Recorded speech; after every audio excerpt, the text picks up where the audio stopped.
বরিশালে সপ্তাহের ব্যবধানে পাইকারিতে ৫০ থেকে ১০০ টাকা পর্যন্ত বেড়েছে সব ধরনের চালের দাম, যার প্রভাব পড়েছে খুচরা বাজারে। এ নিয়ে নগরীর ফরিয়াপট্টি থেকে বিস্তারিত জানিয়েছেন সহকর্মী অমিত হাসান।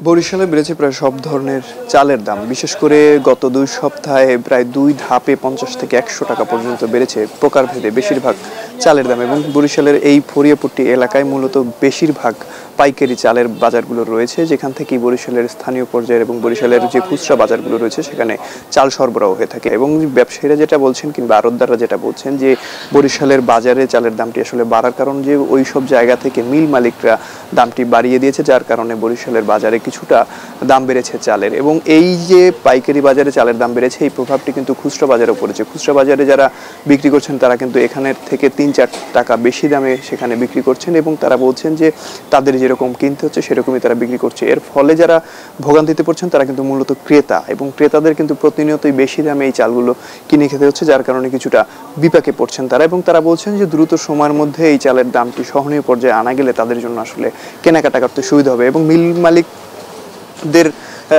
কাছ থেকে শোনা কথা অনুযায়ী যারা আড়তদার রয়েছেন তারা বলছেন যে আসলে ২-২.৫ মাসের মধ্যেই দামটি কিছুটা নিয়ন্ত্রণে আসবে এবং চালের দামটাও কিছুটা সহনীয় পর্যায়ে আসবে বলে তারা প্রত্যাশা করছেন। তো বরিশাল চালের বাজার থেকে এই ছিল আমার কাছে সর্বশেষ।